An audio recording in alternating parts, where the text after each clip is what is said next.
तो दोस्तों आज हमारे चैनल पे सुहेब आलम जी आए हैं और इनका जो चैनल है वो है गुरु ऑफ चार्ट, राइट सर? हाँ सर। और जो स्टॉक में आपकी वीडियोस भी देखी, बड़ा शानदार चला, लोगों ने बड़ा अप्रिशिएट किया आपको कमेंट में।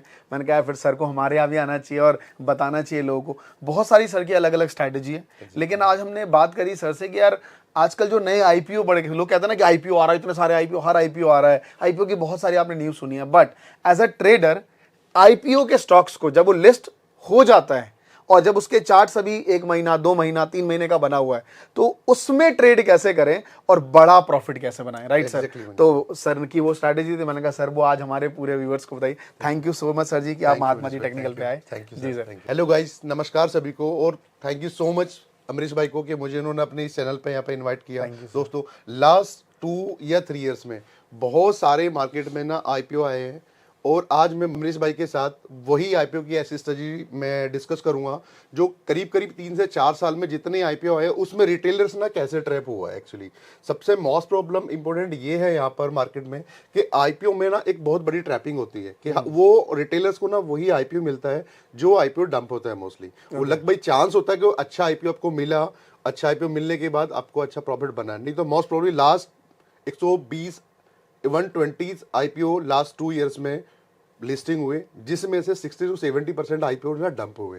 तो वहां पर एक कैटेगरीज इंडिया में रिटेलर्स की ऐसी है जो सिर्फ और सिर्फ आईपीओ पे ट्रेड करती है, क्योंकि वो ऑफिस में जॉब में है या बिजनेस में है, तो आईपीओ लवर्स में उनको बोलता हूं। 2 लोग हो गए जो एप्लीकेशन फॉर्म भरते हैं आईपीओ का कि अलॉटमेंट होगा कि नहीं होगा, और एक वो लोग जब आईपीओ आता है उसी टाइम उसमें ट्रेड लेते हैं। एग्जैक्टली तो उनको मतलब उनकी हैबिट ही ऐसी होती है कि उनको आईपीओ में ही सिर्फ ट्रेड करना है और वो आईपीओ लेने के लिए ना बहुत एक्साइटेड रहते हैं और उनको लगता है कि हम बहुत बड़ा काम कर रहे हैं। बट मैं आपको बताऊं लास्ट का जो कैलकुलेशन देखो, लास्ट 2 ईयर में ऑलमोस्ट 60 से 70% आईपीओ ऐसे हुए हैं जो बिल्कुल ट्रैप हुआ है जिनमें रिटेलर्स का पैसा।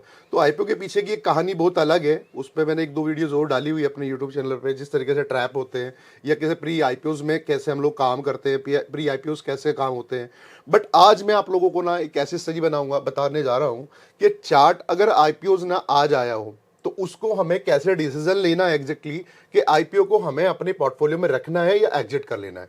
समझ गया। क्योंकि चार्ट बनने के बाद बहुत सारी टेक्निक्स हम लगाते हैं, बहुत सारे स्टेट्स लगाते हैं, उसमें बहुत सारे फंडामेंटली देखना स्टार्ट कर देते हैं, बट वहां पर कैसे डिसीजन ले कि आज ही यहाँ पर आईपीओ आया है, आज ही आईपीओ लिस्टिंग हुआ है, उस आईपीओ को मैं कैसे डिसीजन लूं कि मुझे अपने पोर्टफोलियो में रखना है या एग्जिट करना है।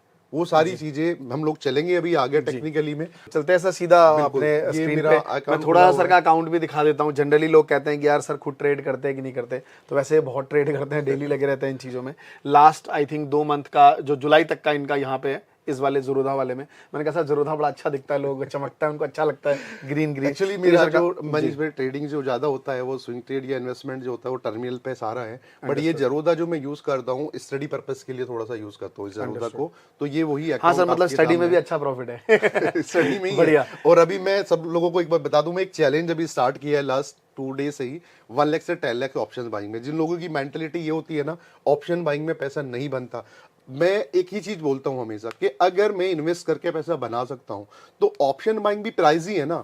बट आपको समझने का थोड़ा सा फिर है कि मैं ऑप्शन बाइंग में काहे के लिए स्कैल्पिंग पे जाऊं, क्यों ना मैं ऑप्शन बाइंग को स्विंग करके पैसे बना लूं। तो सिर्फ ये सारा का सारा जो है ये वही प्रॉफिट है जो मैंने स्विंग करके बनाया। मैं स्कैल्पिंग कभी नहीं करता, पर डे ट्रेड नहीं होती मेरे, लिमिटेड सेट्स होते हैं ऑप्शंस में, पर जब होते हैं तो ऑलमोस्ट अच्छा रिजल्ट उसमें आता है। ये मेरा स्टडी अकाउंट है जिसमें मैं सब लोगों को स्टडी कराता हूँ, ये उसी का ही पूरा का पूरा है जो भी आपके सामने। सर चलते हैं उस पे और अपने तो अकाउंट पे। हम लोग चलते हैं एक बारी। तो ये आपने जोमेटो के ऊपर हम इस पे चलेंगे अभी, राइट? जोमेटो ऑलरेडी तकरीबन 2021 में आई थी और उसके बाद इसके पास तकरीबन 3-3.5 साल का डेटा है।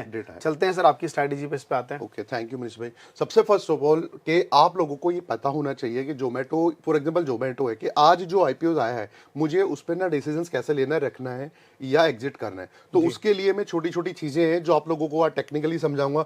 और ऑडियंस मुझे ना 100% छोड़ के आपको ना ये चीज देखने के लिए कोई रॉकेट साइंस नहीं है, बहुत सिंपल है और बहुत ईजी है। अगर इसको आपने फॉलो किया तो एक छोटे कैपिटल से भी ना अपने कैपिटल को बड़ा कन्वर्ट कर सकते हो। मोस्टली जो रिटेलर्स आते हैं 1,00,000-2,00,000 रुपए लेके और ऑप्शंस में जाके ट्राई करते हैं कि बहुत पैसा बना लेंगे, बट मैं ये बोलता हूँ अगर आईपीओ स्टॉक्स को उन्होंने ट्रेड किया, साल से 2 साल में अपने पैसे को ना बहुत बड़ा कैपिटल में कन्वर्ट करते हैं। ओके, बिकॉज इसमें रिस्क ज्यादा आपका है नहीं है। हम लोगों को क्या चाहिए, प्राइस में मोमेंटम का क्या फॉलो है कि जब आईपीओ आता है, बहुत सारे एफआई, बहुत सारे डीआईज, ये बहुत सारे बड़े पैसे वाले जो हम बोलते हैं, बड़ी मछली जो बोलते हैं समुद्र की, उनको अगर आईपीओ नहीं मिला या वो प्रो आईपीओ में कभी पार्टिसिपेट नहीं कर पाए और कंपनी अच्छी है, तो उनको पार्टिसिपेट कब करना है?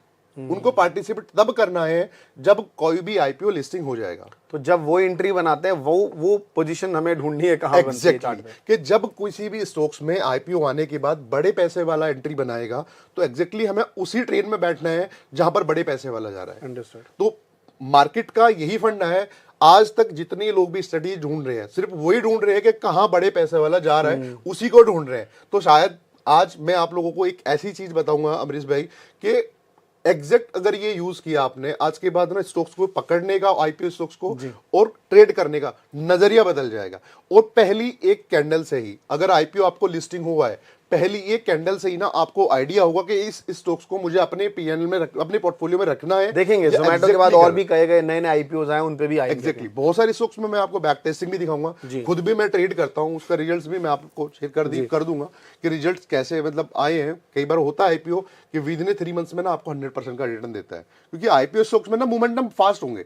कोई भी आईपीओ लिस्टिंग हो तो गिरेगा तो फास्ट गिरेगा। यहां से आपको डिसीजन लेने में बड़ी हेल्प होगी कि आईपीओ को आज ही बेचना है या आईपीओ को आज ही एग्जिट करना है। तो उसके लिए मैं एक चीज आपको बता दूं, एक इंडिकेटर मैं यूज करता हूं एंकर्ड वीवेप जी, एवरेज वॉल्यूम वेटेज प्राइस, जिसको हम लोग बोलते हैं, जिसमें आपका वॉल्यूम भी है, वेटेज भी है, एवरेज भी है और प्राइस भी है। तो एक इंडिकेटर का नाम है, बहुत सारे ब्रोकर्स में ये आपको मिलेगा नहीं, बट ऑलमोस्ट मुझे जरूर था, मैं कोई रिकमेंडेशन नहीं कर रहा हूं इसको, मुझे पसंद है, मुझे कंफर्ट लगता है, इसमें ये है। बाकी ट्रेडिंग व्यू में आप लोगों को इंडिकेटर मिल जाएगा, वहां पर जाकर आप लोग इसको एक बार देख सकते हो। आई थिंक ये प्रीमियम में रहता है, ट्रेडिंग व्यू में शायद, ट्रेडिंग व्यू में प्रीमियम में है ये एग्जैक्टली। हाँ, तो इसमें एक इंडिकेटर का नाम है एंकर्ड वीवेप। भाई इसका यूज बहुत सारे लोग अलग अलग तरीके से करते हैं। इसमें सबसे पहले मैं ऑडियंस को बता दूं कि एंकर्ड वीवेप में आप बहुत सारे ऑडियंस कंफ्यूज होंगे, कोई सेटिंग चेंज करी होगी सर ने, कोई सेटिंग चेंज नहीं करनी है, क्योंकि ऑडियंस यहां पर बहुत कंफ्यूज होगा कि सर ने कोई स्पेशली सेटिंग लगाई होगी।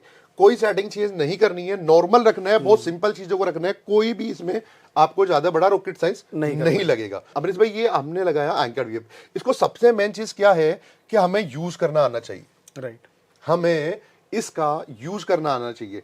तो हम इसका यूज कैसे करेंगे कि सबसे पहले हम लोग देखते हैं कि स्टॉक्स का बोन प्राइस क्या है। अभी जोमेटो आ गया, फॉर एग्जांपल जोमेटो का लिस्टिंग जो हुआ 2022 में हुआ, बट अभी तो 2024 चल रहा है। तो इसको कैसे ट्रेड करूंगा, सबसे पहले मैं आप लोगों को यही बताऊंगा इसमें डिसीजंस कैसे लेना है, कब एग्जिट कर लेना है, कब एंट्री दोबारा बनेगी। क्योंकि स्टॉक्स में ऐसा नहीं है, कितना भी अच्छा स्टॉक्स होगा, आपको मैं बताऊं अमृत भाई, अगर अच्छी कंपनी का स्टॉक्स भी आएगा, फॉर एग्जांपल लास्ट में भी टाटा टेक का आईपीओ आया, बट प्राइस नीचे गया, क्या टाटा कंपनी खराब नहीं है, बट एग्जैक्टली कुछ दिन बाद वो स्टॉक्स अपने सेटअप पे आएगा, अपना रनअप चालू करेगा, बड़े पैसे वाला उसमें एंट्री करेगा और मोमेंटम करेगा। मैं आपको एग्जांपल दूंगा उसका भी आपके सामने।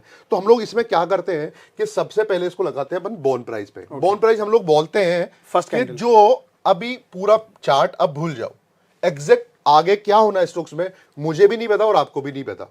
अभी हम सिर्फ बात करते हैं एक कैंडल्स की, एक सिंपल इस कैंडल्स की, कि ये एक कैंडल्स है, इस कैंडल्स में तो मैं सबसे पहले मेरा डिसीजन क्या होता है, जो आईपीओ स्टॉक्स आते हैं, लिस्टिंग जो आईपीओ होता है उसमें हम लोग करते हैं कि सबसे पहले मैं मार्क करता हूं उस कैंडल्स का हाई और उस कैंडल्स का low. For time weekly time frame होना चाहिए। एग्जैक्टली मेरा व्यू अगर मिनिमम 6 मंथ का है, मेरा व्यू मिनिमम 6 मंथ का है, तो मैं इतने बड़े टाइम फ्रेम पे जाऊंगा। मेरा व्यू 10 दिन, 15 दिन, 20 दिन का है, तो मैं वहां पे छोटा टाइम फ्रेम कर लूंगा, लेकिन रहेगा पहले कैंडल का ही लो और एग्जैक्टली लेके अगर आज आपको आईपीओ मिला है, आपको फर्स्ट आवर में ही डिसीजन लेना है कि मुझे क्या करना चाहिए इस आईपीओ के साथ में। तो वहां पर मैं आवरली चार्ट पे जाऊंगा। वहां पर आवरली चार्ट अगर मुझे, फॉर एग्जांपल मैं यहां पर एक स्टॉक को बता दूं, ओला इलेक्ट्रिक, उसमें हम लोग एक्सप्लेन कर लेंगे। तो अमरीश भाई, हमें ना डिसीजन लेना है सबसे पहले फर्स्ट कैंडल्स पे, ठीक है। कि हमें इस आईपीओ को जो हमें हमारे डीमेट अकाउंट में आज मिला है, जो आईपीओ हमें लॉट हुआ है, उसको रखना है या नहीं रखना है। वो बहुत इंपॉर्टेंट पार्ट है, क्योंकि बहुत सारे लोग आईपीओ मिल जाता है, कुछ लोगों ने आज भी पेटीएम को रखा हुआ है। पेटीएम कहाँ 2000 रुपए 1900 कुछ रुपए में लिस्टिंग हुआ और आज 500 रुपए में मिल रहा है। तो वहां पर क्या होता है कि रिटेलर्स का ना बहुत बड़ा ट्रैपिंग है। तो हम लोग कभी लॉन्ग टर्म इन्वेस्टर होते नहीं है। लॉन्ग टर्म इन्वेस्टर हम लोग कभी कभी अकॉर्डिंग टू सिचुएशन बन जाते हैं कि स्टॉक्स हमने बाय किया, 50% डाउन हुआ, वहां पर और एवरेज कर लेंगे, और 50% डाउन हो गया, फिर उसमें हम लॉन्ग टर्म बैठ जाएंगे। अभी अब जब तक नहीं बेचेंगे जब तक हमारे प्राइस पे आएगा नहीं। और कभी बेच भी दिया, क्योंकि टेक्निकली थोड़ा सा आइडिया नहीं होता लोगों को, आप मोस्टली आईपीओ स्टॉक्स में ज्यादा बड़ा कुछ चार्ट्स बनता नहीं है, और इस स्टॉक्स बेच भी दे तो वहां से वो रन अप करना स्टार्ट कर देगा। तो ये सब चीजें हमें समझने की बहुत जरूरत है कि कब इस स्टॉक्स को रखना है और कब बेचना है। तो हम लोग पहले, अगर आज लिस्टिंग हुआ है कोई भी आईपीओ, उसमें डिसीजंस कैसे लेंगे कि पहली कैंडल्स का लो मार्क करते हैं हम लोग, कि पहली कैंडल्स का लो मार्क करते हैं हम लोग, और उसी कैंडल्स का हाई मार्क करते हैं हम लोग। ये एग्जांपल तब है, मुझे अगर आज ही डिसीजन लेना है, फॉर एग्जांपल आज ओला इलेक्ट्रिकल लॉन्च और लिस्टिंग हुआ है और मुझे इसमें डिसीजन आज ही लेना है, तो मतलब 3-4 दिन का ही अगर आपका टाइम, हाँ एग्जैक्टली, कोई भी स्टॉक्स आया और मुझे वो 2 से 3 दिन में ही या लेना है या बेचना कब है, फॉर एग्जांपल उस कैंडल्स का लो और हाई मार्क कर लेंगे हम। दूसरा एक इंडिकेटर जो मैं आपको बता रहा था, अभी मैंने लगाया था यहाँ पे इंडिकेटर, एंकर्ड वीवेप, जिसका सेटिंग कोई चेंज नहीं करना है, नॉर्मली सेटिंग रखनी है। उसको लाके हम क्या करेंगे, सिर्फ बॉन्ड प्राइस पे सेट कर देंगे। ठीक है, ये लो मार्क किया, हाई मार्क किया, और इसका जो बॉन्ड प्राइस होगा, ऑलमोस्ट ये पहली कैंडल जो बनती है, इस बॉन्ड प्राइस पे आके इसको हम लोग सेट कर देंगे। बॉन्ड प्राइस पे लगाया। एक चीज हमें सिर्फ सिंपल रखनी है कि एंकर्ड वीवेप के प्राइस जब तक है, मतलब एंकर्ड वीवेप एवरेज वॉल्यूम वेटेज प्राइस, अगर तीनों के प्राइस अबव में है तो price in the means strong है। हाँ, मतलब बाय साइड है, बुलिश है, बुलिश है, स्ट्रॉन्ग है। और लिस्टिंग हमें कहां पर हुआ, आईपीओ ऑलमोस्ट यहां लिस्ट हुआ है, यहां लिस्ट हुआ है। बट मुझे सेल आउट क्यों नहीं करना है कि उस आईपीओ ने अपने पहले फर्स्ट आवर को ब्रेक नहीं किया है लोगों को। फर्स्ट कैंडल में क्लोजिंग ऊपर ही रही है, फर्स्ट कैंडल टॉप सामने रही है। तो अगर आपको आईपीओ नहीं मिला है, लिस्टिंग नहीं हुआ, आईपीओ लिस्टिंग हुआ और आपको नहीं मिला है आईपीओ, और लिस्टिंग होने के बाद आईपीओ में आपको एंट्री लेनी है, तो आप फर्स्ट कैंडल के डिसीजंस पे जाकर ना आप एंट्री ले सकते हो। मेरा कोई भी स्टॉक कंपनी अच्छी है, फॉर एग्जांपल हुंडई का भी आईपीओ आ रहा है, मुझे अच्छा लग रहा है, और मुझे अगर आईपीओ नहीं लोड होता है तो मुझे डिसीजंस कैसे लेने हैं, तो आप ना इस बिहाफ पे जाके वहां फर्स्ट कैंडल से ना आईपीओ को बाय भी कर सकते हो, फर्स्ट कैंडल्स पे बाय कर सकते हो। अगर कंपनी अच्छी है, आपको पता है कंपनी के फंडामेंटली अच्छे हैं, और आपको आईपीओ नहीं मिला है, तो उस बिहाफ पे जाके आप इजिली एंट्री भी बना सकते हो। सिंपल फंडा वही होगा कि नॉर्मल एंट्री अपनी सर पहले कैंडल में बनेगी, सेकंड कैंडल पे, मुझे लगता है सेकंड कैंडल्स पे। फर्स्ट कैंडल्स को हम वेट करेंगे क्लोजिंग का, फर्स्ट कैंडल क्लोज हो जाएगी, उसके लो के नीचे का हम लोग हमेशा एसएल रखेंगे कि ये लो का एसएल है, और एंकर्ड वीवेप के ऊपर में अगर प्राइस आ गया, जैसे ही हाई को ब्रेक करता हमारी एंट्री हो गई। अब इस स्टॉक्स में क्या हुआ, मेरे को एंट्री ऑलमोस्ट 80 रुपीज पे ओला इलेक्ट्रिकल ने एंट्री दिया, 80-85 पे। ठीक है, मुझे एंट्री मिला, एंट्री मिलने के बाद में एग्जैक्टली प्राइस ने उसी दिन सेम डे अपर सर्किट लगाया, और नेक्स्ट डे ओपन हुआ, अपर सर्किट लगा दिया। अपर सर्किट लगाने के बाद प्राइस कहीं ना कहीं मुझे ना यहाँ से 10 से 15% 20% रिटर्न देना स्टार्ट कर दिया। तो मैं हमेशा, जो मैं अभी आपके साथ में डिस्कस कर रहा था कि आईपीओ स्टॉक्स में ना मोमेंटम फास्ट होते हैं, कुछ कंपनी के फंडामेंटली अगर अच्छे हैं, उन स्टॉक्स को आप रखो लॉन्ग टर्म के लिए। शॉर्ट टर्म डिसीजन लेना है, जैसे ओला इलेक्ट्रिकल का फंडामेंटली सभी को पता है, मुझे एक्सप्लेन करने की जरूरत नहीं है, तो इसमें ना आप शॉर्ट टर्म के लिए ट्रेडिंग कर सकते हो। ये पूरा का पूरा एक्सप्लेन था शॉर्ट टर्म। अब हम लॉन्ग टर्म में कैसे जाएंगे कि कोई भी अच्छा आईपीओ आ गया, थोड़ा सा इसको समझ लेते हैं अच्छे से। मतलब अगर जिसको थोड़ा बहुत डाउट हो, सबसे पहले तो आप ये कह रहे हो कि अगर आपका नजरिया छोटा है, कम टाइम फ्रेम का है, तो 1 आवर टाइम फ्रेम पे रख के पहला कैंडल जो बनाया, हमेशा एवी आप जो आप कह रहे हो, इसके हाई और लो 2 मार्क करने हैं, जो फर्स्ट कैंडल है, फर्स्ट कैंडल का हाई और लो। अगर उसकी 1 आवर की क्लोजिंग इसके ऊपर है, तो अगले कैंडल में उसी के हाई को हम वहां पे अपना पोजीशन बना लेंगे, राइट सर? एग्जैक्टली। और जब तक वो उसको क्लोज नहीं करेगा, हम उस टाइम तक राइड करते रहेंगे, जैसा आप कह रहे हो यहाँ पे बन रहा है, और ये हमारा, अगर हमें एग्जिट भी करना है तो यहाँ भी एग्जिट नहीं बन रहा है, हमारा एग्जिट यहाँ बन रहा है। क्या मैं सही कह रहा हूँ? ये हो गया यहाँ पर एग्जिट, बट अभी ये एग्जिट बोला एंकर्ड वीएफ के नीचे में एग्जिट बोल दिया, बट इसमें मैं अगर और थोड़ा सा टेक्निकली अपने कुछ यूज मैं वही समझना चाह रहा था एक्चुअली। वो आप ना, मुझे लग रहा है सब कुछ निकलवा के मानोगे। नहीं, वो जरूरी है सर, वो क्योंकि जो लोग, मेरे को जो डाउट आ रहे हैं शायद उनको भी आ रहे होंगे। एग्जैक्टली, ऑडियंस को फिर मैं बता दूं, मैं जब आपने अगर मुझे यहाँ पर इनवाइट करना तो कोशिश करूंगा पूरा दिल खोल के आप लोग के साथ बिल्कुल सर, एक्सप्लेन करने की। तो एक चीज और है कि मुझे ना एक ऐसा भी कुछ ना कुछ होना चाहिए जहां पर मैं एटलीस्ट प्राइस को राइड कर सकूं। तो एक मूविंग एवरेज मैं यूज करता हूं जिसमें 5 कैंडल का आप लेते हैं मूविंग एवरेज 5 और उसका मैं करता हूं सिर्फ इसमें हाई। तो ऑडियंस आप एक बार सेटिंग को समझ लो, मूविंग एवरेज जो पीरियड 5 है और इसमें सिर्फ फील्ड में ना मैंने क्लोज की जगह हाई किया है। तो ये शॉर्टर टाइम फ्रेम पे हाई रखना है हाई रखना है और लॉन्गर टाइम फ्रेम में लो रखना है। फिलहाल हम अभी हाई समझते हैं। हाई समझ शॉर्टर क्योंकि हम लोग शॉर्टर टाइम फ्रेम में हैं तो हम हाई के साथ जाएंगे और हमारा व्यू अगर लॉन्ग टर्म में किसी अच्छे स्टॉक्स में लॉन्ग टर्म है उसमें हम जाएंगे फिर लो के साथ। यहां सिर्फ सेटिंग चेंज करनी है और 5 से में लो कर देना जब लॉन्गर टाइम फ्रेम एग्जैक्टली।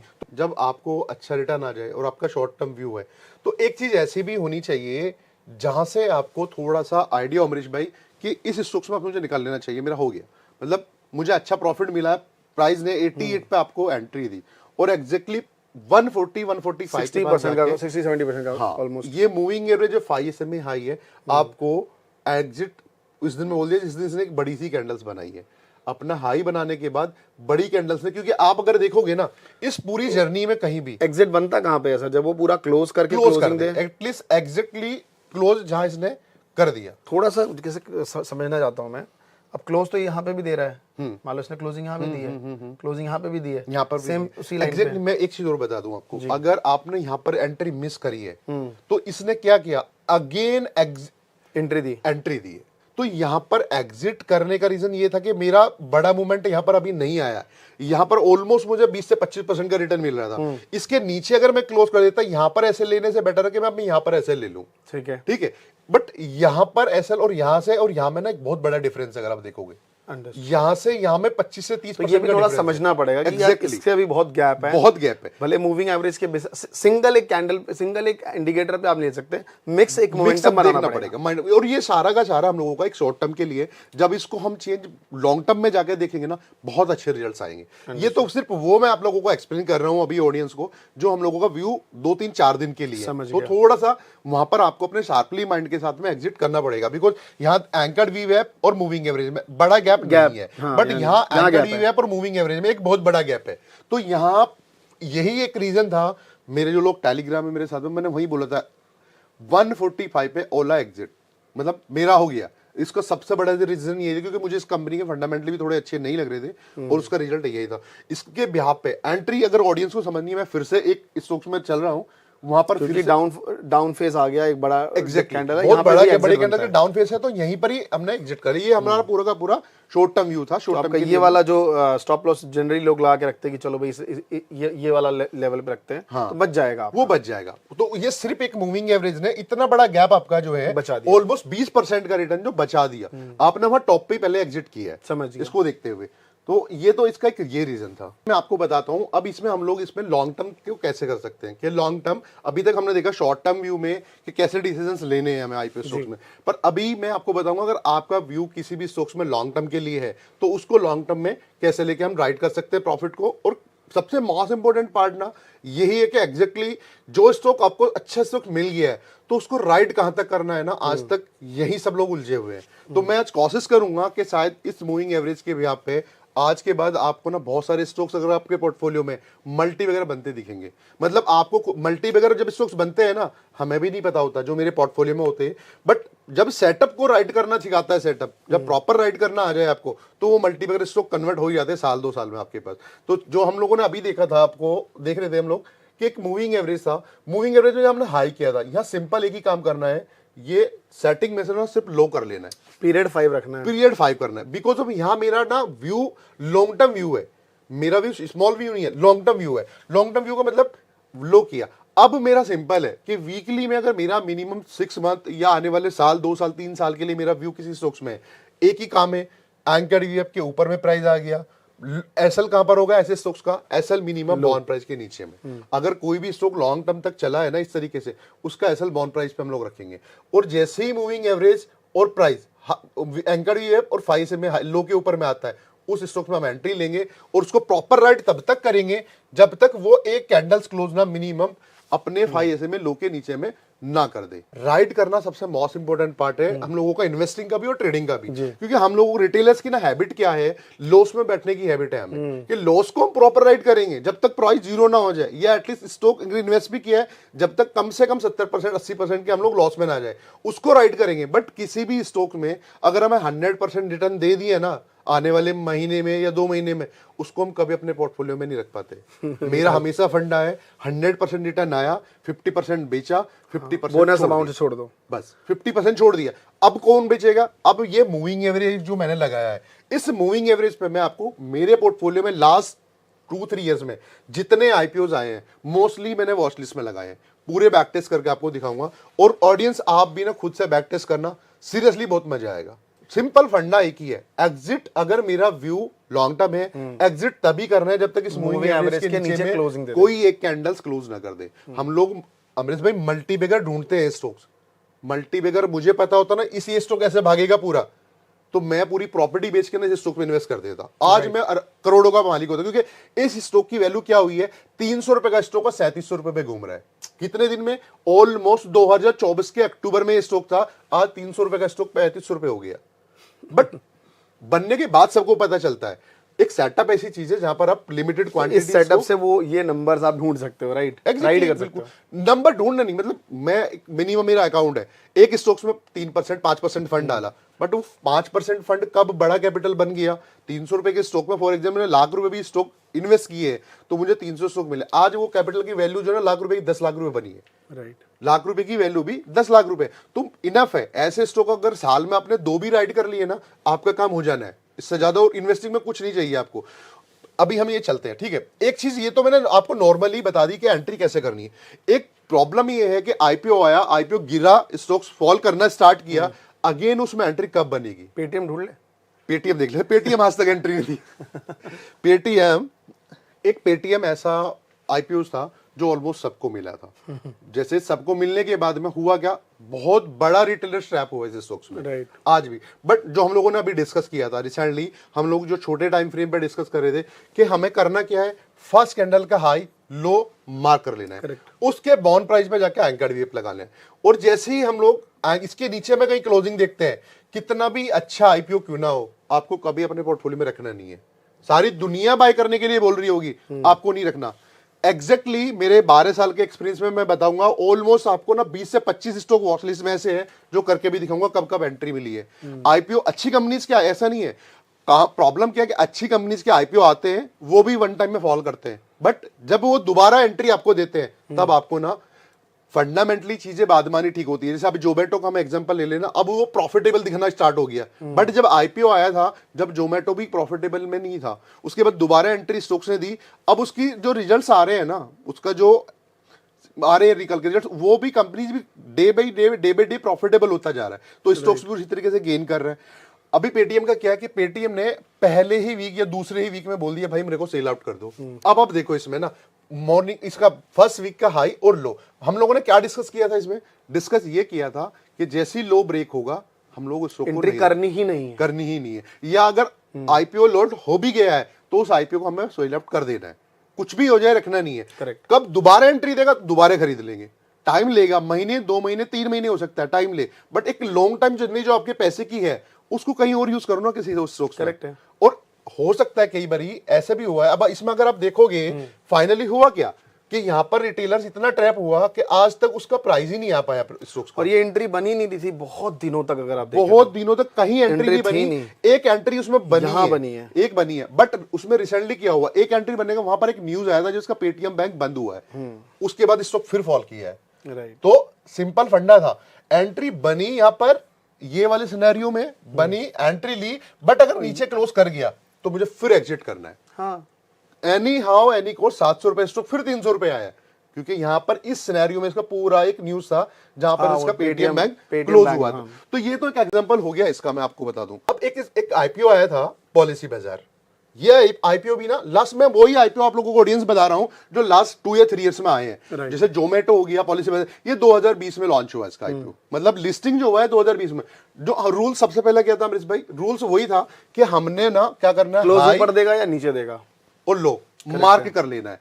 अगर हाई को ब्रेक करेगा तो हम लोग बाई की अपॉर्चुनिटी ढूंढेंगे, अगर फर्स्ट वीक के हाई को ब्रेक नहीं करता है तो उस स्टॉक को अगर मुझे मिल भी गया मुझे एकदम एग्जिट करना है। एक बार और क्लियर कर लेते हैं सर। हाँ। फर्स्ट वीक के हाई को ब्रेक करना है, राइट? एग्जैक्टली। ये इसको लाइक क्लोजिंग को नहीं, नहीं, हाई को ब्रेक करेगा एवीवैप तो लेना है। हाँ एग्जैक्टली। बट इसने क्या है, सेकंड वीक में नीचे में आके क्लोजिंग दे दिया।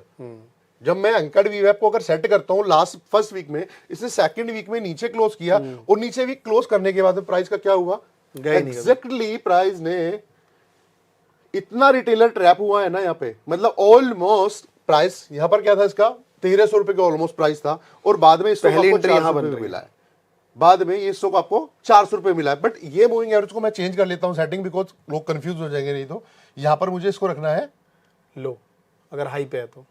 हाँ, अगर लॉन्गर वीक फ्रेम है तो लॉन्गर वीक। अगर हमारा व्यू थोड़ा सा भी व्यू है लॉन्ग टाइम तो मैं इसको फिर रखूंगा 5 SMA लो के साथ। सेल आउट जब मुझे स्टॉक करना होगा, अगर 5 SMA इसको फिर मैं चेंज कर दूंगा हाई पे। अगर मुझे किसी स्टॉक यहाँ पे तो एसएल हिट होगा, लो होगा नहीं, यहाँ पे ये वाले सिनेरियो में ना एसएल हिट हो गए तो एसएल तो मेरा यहाँ है ना, ये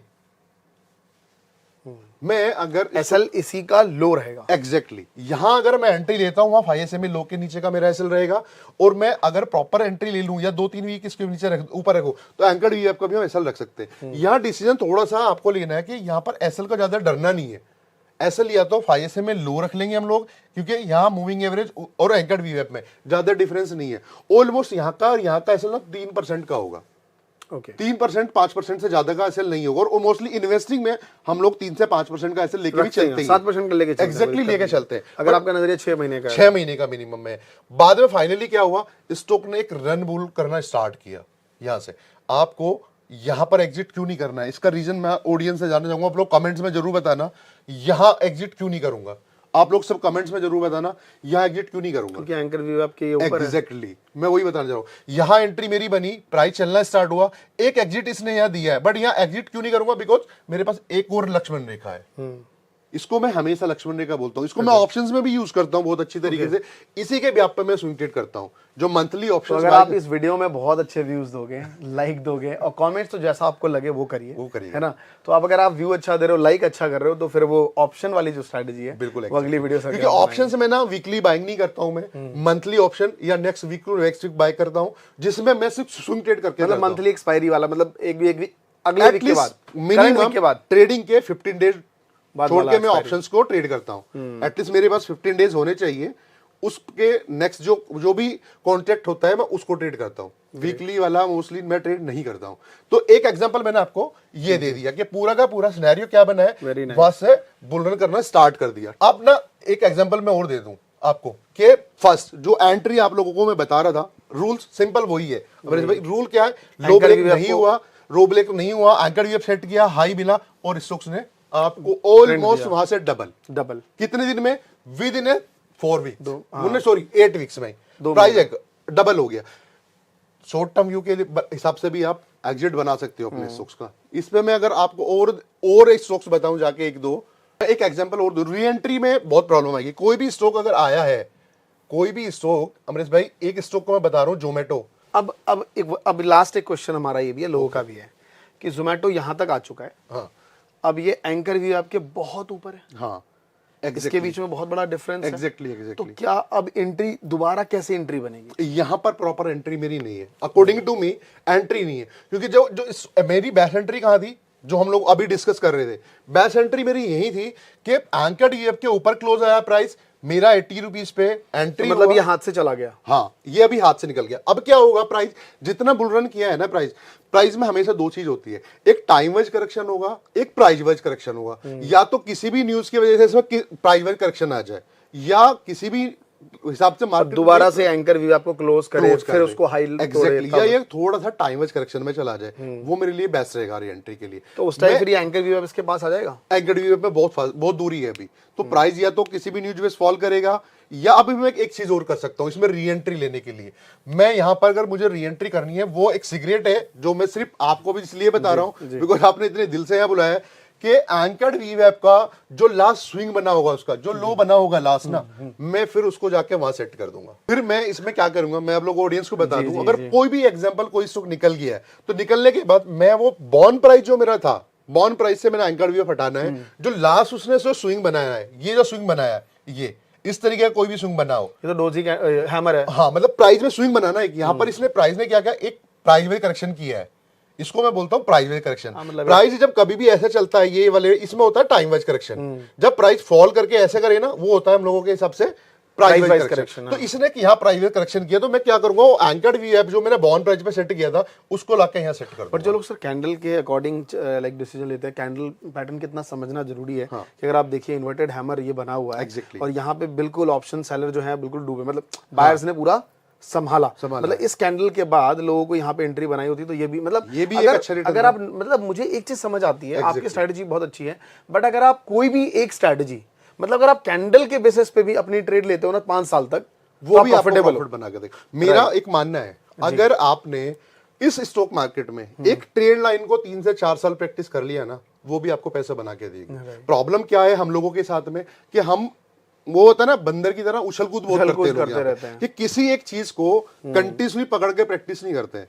या मेरे 12 साल के एक्सपीरियंस में इतना तो मैं सीख गया हूं, क्योंकि बहुत सारे लोग सीखने भी आते हैं, उनका भी पता है, मेंटर्स को चेंज करते हैं, कभी एक स्ट्रेटजी को 2 दिन देखेंगे, 3 दिन देखेंगे, तो स्ट्रेटजी हमेशा काम करेगी। मार्केट इज ए डायनेमिक, चीजें मार्केट चेंज करती है अपने सिनेरियो को। आपके तर्कस में इतने तीर होने चाहिए कि आपको मार्केट के हिसाब से अपने आप को चेंज कर ले। हम क्या करते हैं, मार्केट अगर साइडवेज होगा ना, तब भी वही वहां पे स्विंग की ट्रेड बनाना स्टार्ट कर देंगे, स्कैल्पिंग होती है उस टाइम में। हम लोगों का यही सबसे बड़ा प्रॉब्लम है, जो ऑप्शंस में इतने सारे लोग पैसा लूज करते हैं। मार्केट इज ए डायनेमिक, हमेशा मार्केट अपने सिनेरियो को चेंज करती है, और हम एक ही स्ट्रेटेजी को ना कंटिन्यूसली उसमें घुसाते घुसाते पैसा लूज करते रहते हैं। तो हमेशा मैं एक ही चीज को बोलता हूँ कि कम से कम मार्केट जब अपने आप को चेंज करे, आप अपनी स्ट्रेटेजी को भी चेंज करो। स्ट्रेटेजी हमेशा काम करेगी, पर उसका टाइम आपको पता होना चाहिए कि कब मुझे क्या करना है। पिछले 1 मंथ से निफ्टी एक लाइन बोन में था, तो मैंने इंडेक्स का ट्रेड किया ही नहीं, मैंने वहां स्टॉक ऑप्शंस के ट्रेड किए हैं, या इस तरीके के स्टॉक्स को ढूंढा है। तो अभी मार्केट में फिर एक पिछले 3 महीने से बुल रन था, वहां मैंने खूब स्विंग ट्रेड किया है, तो वहां मेरा टाइम था। तो आपको अपना कंफर्ट जोन टाइम के हिसाब से देखना बहुत जरूरी है। मतलब आपको ये बहुत जरूरी है, कंफर्ट जोन मेरा कहाँ है। नहीं, ग्रेट सर, आपने बहुत अच्छी स्ट्रैटेजी बताई। आई होप जो लोग शॉर्टर टाइम फ्रेम में ट्रेड करना चाहेंगे स्टॉक्स में, और वो भी आईपीओ वाले स्टॉक्स पे, जिनका डेटा ज़्यादा उनके पास नहीं होता, या फिर अगर उसको राइड भी करना चाहते हैं ना लॉन्गर टर्म, मान लीजिए 5 से 6 महीने में, तो वो 2 इंडिकेटर्स लगा के, जैसे एंकर वीवैप और मूविंग एवरेज 5 पीरियड वाला, और अगर शॉर्टर पीरियड में हो तो हाई, लॉन्गर पीरियड में हो तो आप लो लगा के उसको यूज कर सकते हैं। थैंक यू सर, सच बताऊं मुझे भी आपने अच्छे से सिखाया और मुझे भी मजा आया, और आई होप ऑडियंस ने भी हमारा सीखा होगा, उनको भी अच्छा लगा। Thank you sir. Thank you.